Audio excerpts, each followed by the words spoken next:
Espero que se encuentren muy bien. Aquí estamos otra vez, Fernando Hernández y Jefferson Mendoza, quienes les hablamos desde el sur de Australia. Recuerden que Tertulia sobre Diseño es un lugar, obviamente en la red, de conversación informal sobre el diseño y sus distintas aplicaciones, variantes, tendencias, historia y actualidad. Y ayer, que fue nuestro primer podcast o nuestro primer video, tuvimos la suerte de tener a nuestro primer suscriptor en el canal. Muy contentos. A quien vamos a agradecer, por supuesto. Luis Sucre, él vive en Weston, en Florida. Alguien a quien conozco hace mucho tiempo, fue mi primer jefe. Imagínate. Fue mi primer jefe cuando trabajé en Bepaco y él era el gerente de American Sign and Indicators, que era la empresa que tenía aquella famosa pantalla gigante en Bellomonte, ¿te acuerdas? Sí, me acuerdo. Se veía a nivel de Bellomonte en la autopista Francisco. Muy famosa, todo el mundo la debe recordar. Bueno, nada, muchas gracias Luis, de verdad. Muy agradecido por tu comentario. Nos encanta que nos hayas hecho el feedback de que sí, que 30 minutos está muy bien. Nosotros pensamos que eso es más o menos lo que debe durar también. Dices, necesitamos video. Lo vamos a pensar. Para esta oportunidad no lo vamos a tener, pero tiene sentido. Si es sobre diseño, deberíamos tener por lo menos imágenes de diseño allí. Mostrar algunas cosas en las cuales se está trabajando en el diseño, algunas formas de cómo se aplican esos principios de los que estábamos hablando ayer. Es correcto. Me gustaría también agradecerle a Luis, no lo conozco, pero muchísimas gracias, Luis. Vamos a denominar esto Tertulia 1, segunda parte, Jeff. Sí, mira, vamos a hacer lo que vamos a hacer hoy es que prácticamente vamos a tratar de cerrar un poquito lo que comenzamos ayer con lo que son los pasos del diseño. Sí. Solo para concluir y bueno, y por supuesto darle algún tipo de, no algún tipo, sino darle información a la gente de manera que ellos también puedan opinar a través de la página. Esto aparece en los libros de texto. Como los principios fundamentales del diseño gráfico. Sin embargo, yo considero que se aplican al diseño de forma general. Bueno, muy bien. Jeff, vamos a hablar entonces sobre esos principios fundamentales del diseño que tienen que ver sobre todo con la composición. El proceso de composición en el plano de trabajo. ¿Ok? En tu formato de trabajo. En algunos libros aparecen que son 5 en los libros de texto sobre diseño gráfico, sobre todo en aquellos de introducción al diseño gráfico. En otros aparece que son 7, lo que conversábamos ayer. Yo tengo uno aquí que dice que son 7. Bueno, yo tengo uno que dice que son 5. Y bueno, como te digo, después tú lo conviertes en 3, en 2 o en ninguno. O básicamente los que te funcionen para desarrollar el trabajo. Para desarrollar el trabajo, muy bien. En cuanto a estos principios fundamentales, el primero se refiere al balance en la composición. Y es lo que denominamos equilibrio o balance. ¿Ok? Y tiene dos vertientes. Uno, el simétrico y el asimétrico. Es decir, el equilibrio dentro de la composición o el balance dentro de la composición puede dar la sensación de simetría o no. Pero tiene que producir en la persona, en el observador, esa sensación de que le agrada lo que observa. O sea que una persona que está viendo un diseño el cual no es simétrico podría generar la sensación visual de que lo es. Es correcto. De que lo es o que igual, sino que por lo menos le funciona. Le funciona y le sirve, le agrada. ¿Ok? ¿Le gusta o no le gusta? Aunque hablamos ayer de que esa cuestión de los gustos en el diseño gráfico y sobre todo el diseñador gráfico debe tratar de anteponer los principios fundamentales del diseño a sus gustos personales. Claro. ¿Okay? Sin embargo, cada quien tiene su estilo. Y habrá clientes que prefieren el estilo de un diseñador al de otro. Bueno, entre gustos y colores. Por supuesto. Entonces, con respecto al balance simétrico formal, la palabra lo dice, es la simetría dentro del formato de trabajo que hace que los pesos dentro de la composición, y cuando hablamos de pesos podemos hablar de tamaños de las formas, peso en cuanto al color de que posee la forma, etc. Están medianamente distribuidos de manera equilibrada dentro del plano. O sea que podríamos decir que ese balance simétrico dentro del diseño es básicamente un diseño en donde todos los elementos están centrados en el papel. O en el medio en el cual están desarrollando. Pueden estar centrados o pueden estar distribuidos de manera equilibrada en ambos lados. Derecha, izquierda o en ambos lados, arriba y abajo. ¿Ok? No necesariamente tienen que estar centrados. Quizás, y de esto vamos a hablar también, el centro de la composición o el aspecto central de la composición no tiene necesariamente que estar en el centro del formato de trabajo. Okay. Y eso lo vamos a hablar más adelante en otro principio. El balance asimétrico formal, entonces, es aquella composición en donde los elementos sobre el plano de trabajo no están distribuidos de manera equilibrada a ambos lados del plano. ¿Okay? Sin embargo, podría lograrse, y esto es lo que estábamos comentando anteriormente, tuvimos que hacer un pequeño corte porque se nos separó la grabación, con respecto a que si la composición es asimétrica, pero da la sensación de que es simétrica. Uh-huh. ¿Te acuerdas que Sí, lo comentaba? sí. Bueno, esto lo logra una persona que tiene mucha experiencia componiendo. Y comentábamos sobre Picasso y la capacidad de Picasso de destruir la forma y reconstruirla en el cubismo sin que la forma perdiera su esencia. Y lo vemos con los rostros de las mujeres que pintaba, las mujeres que lo inspiraban. Es impresionante, tú ves una deformación total de un rostro que al final se sigue pareciendo al rostro de esa persona. Y esa es la maestría de un individuo como esto, que tiene primero el talento y después la experiencia. Uh-huh. Porque para él construir sus propias reglas y destruir las reglas y principios anteriores, tuvo que pasar por conocer primero los principios básicos. Y que además sigue funcionando. Por supuesto. Ok. Entonces, ese es, podríamos decir, el primer principio, uno de los primeros principios. El otro está en cuanto a proporción o contraste. La proporción es el tamaño de las siluetas o de los elementos dentro del plano, ¿verdad?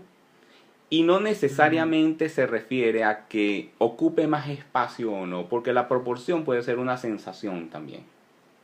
Es complicado. ¿Complicado en qué sentido?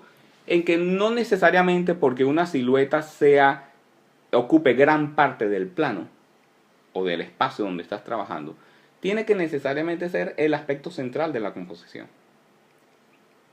Es confuso en cuanto a, por supuesto que la gente, diseñadores que ya tienen experiencia, por supuesto que lo entienden perfectamente. Pero por ejemplo en mi caso, que no tengo la experiencia, una larga experiencia en el área de diseño, es confuso cuando hablas de proporción y del balance, porque pareciera que tiene una relación directa, pero no. Sí la tiene, pero vamos por ahora a entender los principios por separado. ¿Okay? Entendíamos sobre el equilibrio y el balance simétrico o asimétrico y cómo es la distribución de los elementos sobre el plano, ¿verdad? Uh-huh. En cuanto al segundo aspecto, que es la proporción o el contraste, es la relación de los elementos o las figuras dentro de la composición con respecto al plano de trabajo y las otras figuras que están en la composición. Por ejemplo, tú podrías tener en un plano unas letras muy grandes que ocupan casi todo el plano, pero resulta que son gris clara y el fondo es blanco. Y tienes una letra más pequeña, pero es roja. Claro. Entonces, ¿qué pasa aquí? Aquí pareciera que en cuanto a proporción, el tamaño de las letras grises obviamente ocupan más espacios en el plano, pero no son el centro de atención de la composición, porque entonces el color rojo está dando peso. Esa es la palabra. El color rojo genera un peso visual en la composición que te distrae de aquellas letrotas grises que al final pierden peso producto de la proporción la proporción del color en el plano. O el peso del color. Y por eso a esto se le llama proporción o contraste. Interesante porque hablamos de peso, de volumen. Vamos a hablar más adelante de ritmo en la composición. Pero estamos hablando de diseño que es estático, que es inmóvil, que no pesa, porque es visual. Pero estas sensaciones tienen ese mismo nombre. La sensación de que es más pesado. La sensación de que es más pesado porque simplemente en la composición está ubicado el objeto en un lugar en donde pareciera que se desequilibra hacia ese lado la imagen. Pero es toda una sensación visual. Y ahí es donde el diseñador gráfico tiene que tener lograr la maestría de ser un generador de sensaciones visuales para poder entonces tener un impacto, para que ese mensaje llegue de manera impactante. ¿Okay? Y bueno, yo pienso que tú como estudiante, cuando logres comprender bien estos principios, vas a poder desarrollarlos y después tomarlos o no tomarlos y tener tu propio estilo. Claro, o usarlos de forma diferente. O usarlo de formas diferentes. Esa es la tendencia hoy en día. El diseño pasó de ser minimalista e irreverente. Los diseñadores gráficos de la década de los 80 y los 90 tendíamos a hacer que las cosas se viesen extremadamente limpias en el diseño. Obviamente va a depender de qué estás diseñando. Pero hoy en día es un poco más irreverente y sigue funcionando. Irreverente me refiero a que los diseñadores respetan poco estos principios. Sí. Sin embargo, logran el objetivo. Y bueno, por eso ese es lo bonito del arte comunicacional y del arte en general. No, las normas están hechas para romperlas. ¿Correcto? Muy bien.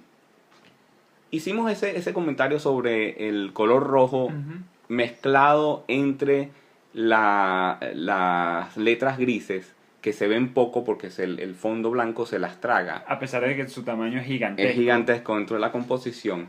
Y vamos a hablar de jerarquía o dominancia, ¿verdad? ¿Qué elemento domina el mensaje visual?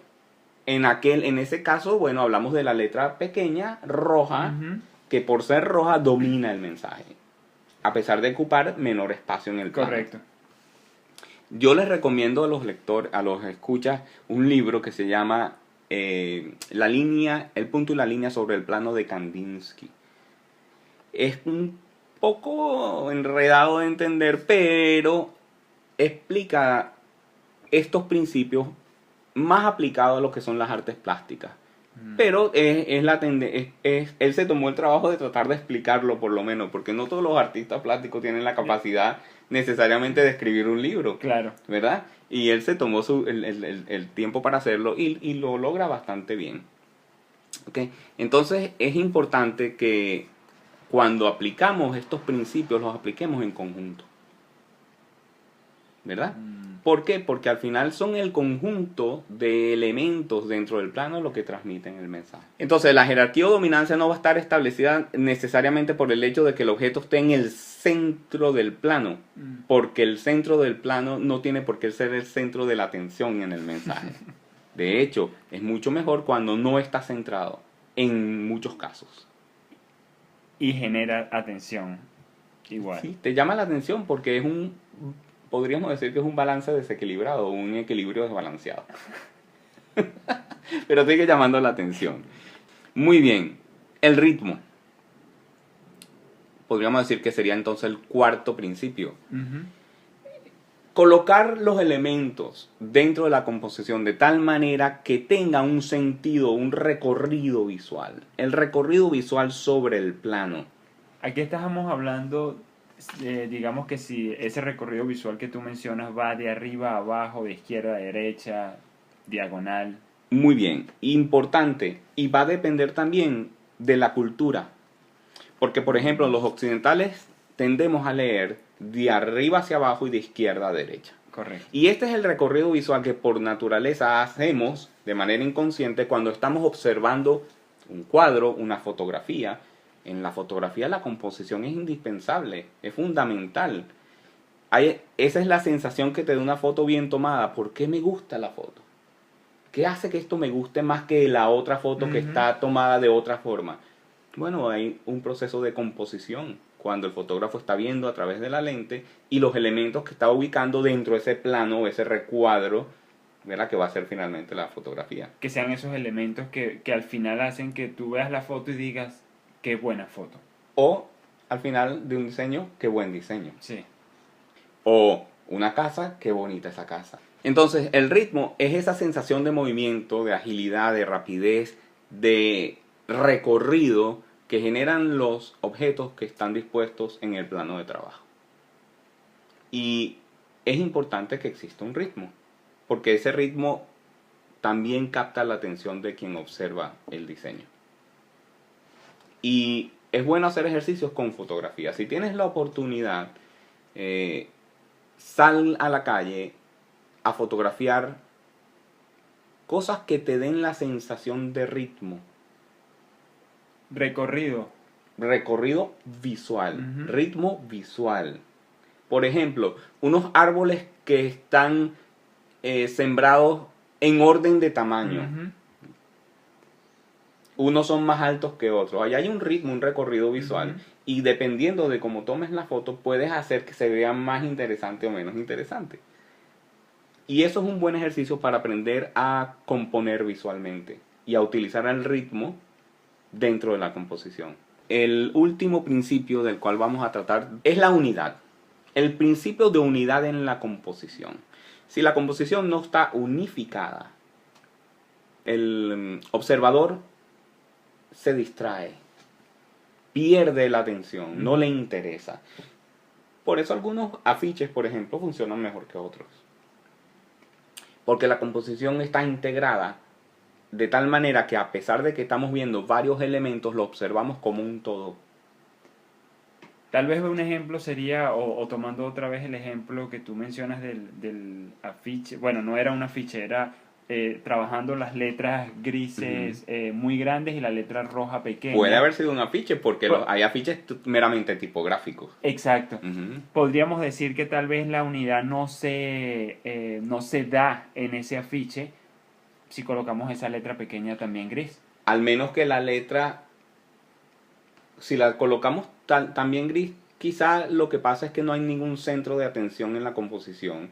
Y quizás sí se integra, Sí. se genera una unidad, pero no te llama la atención porque no hay ningún elemento de contraste. Ok, te entiendo. Porque el elemento de contraste debe existir. Y el elemento de contraste debe ser aquel al cual tú quieres que el observador del diseño dirija su atención. Ujú.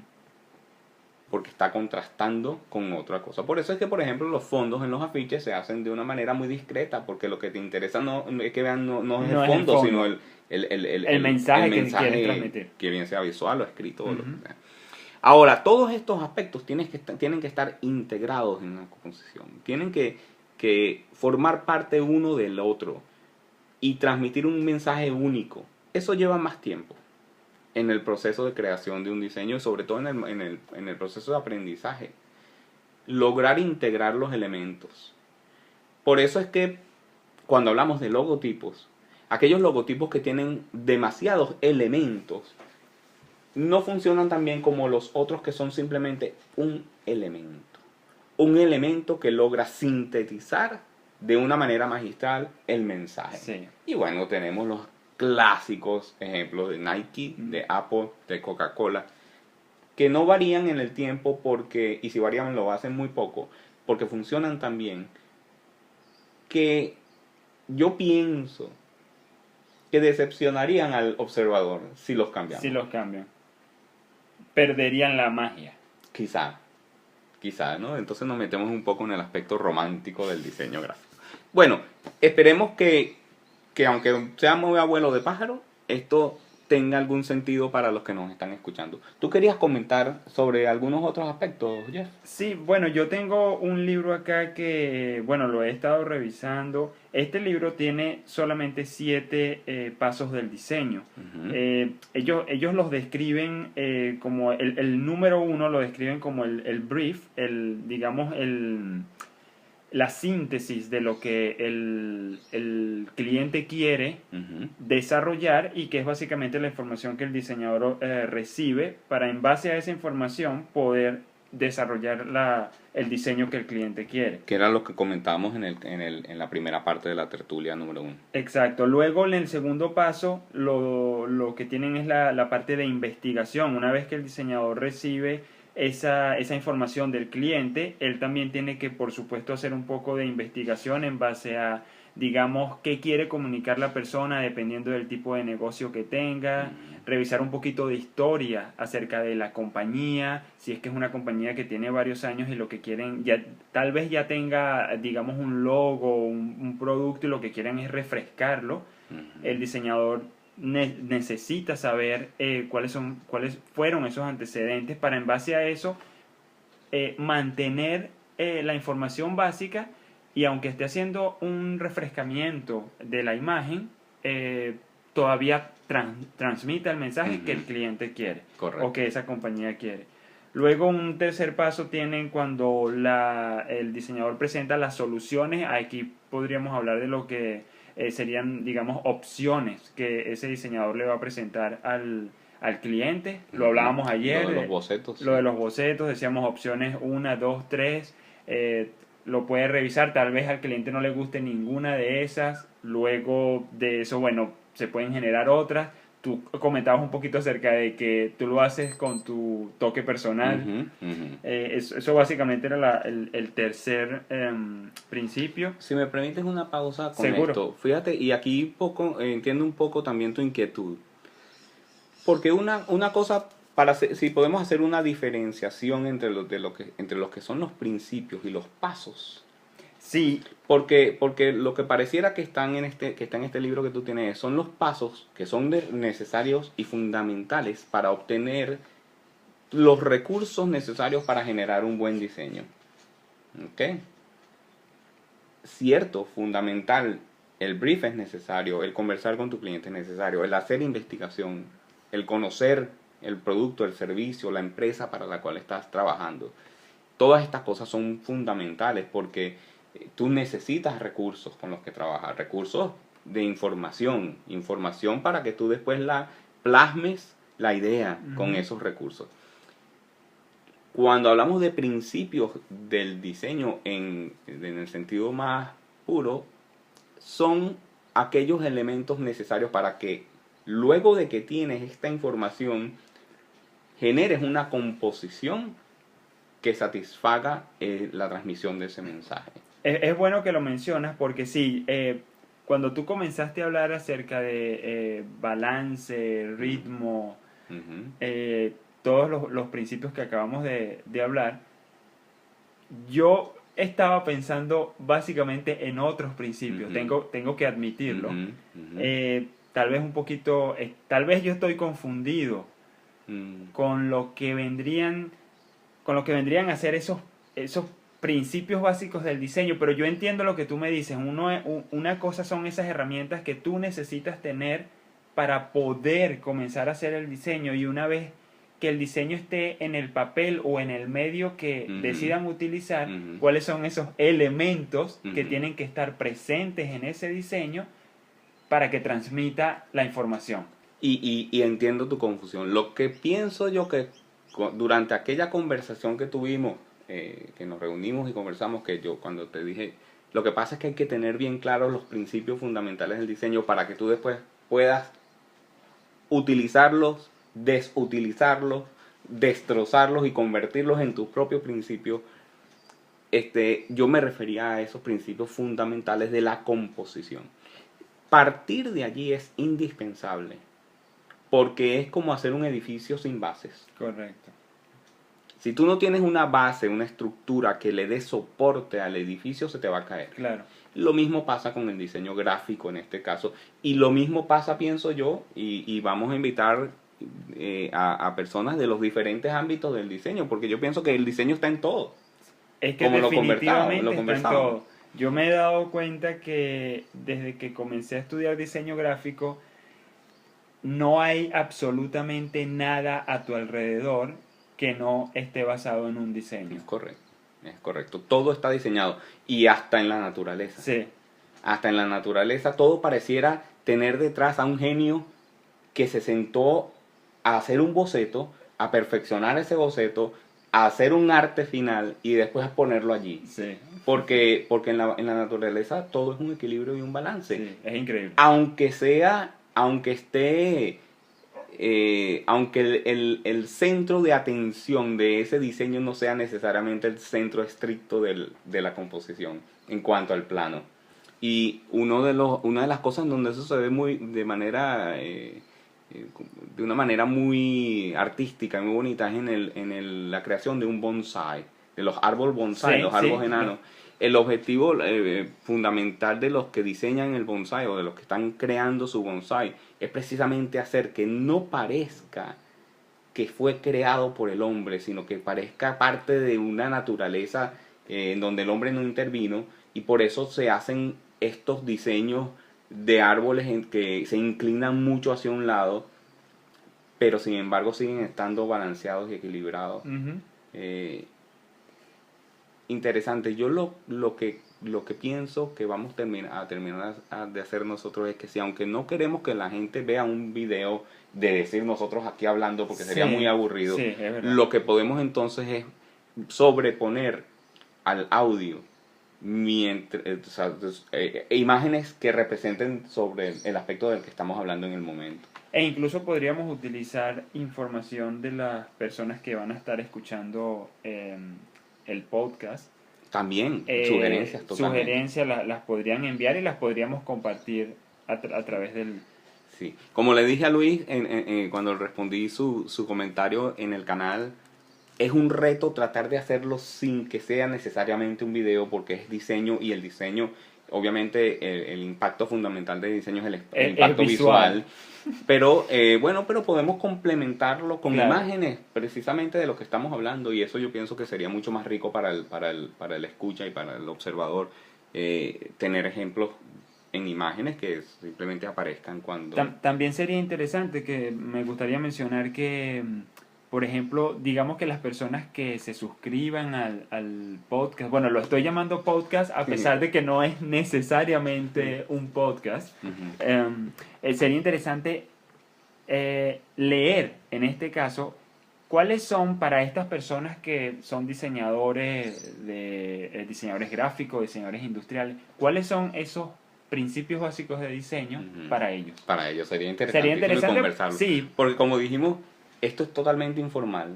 No hay normas, no hay reglas. Exacto. Cada quien tiene las suyas.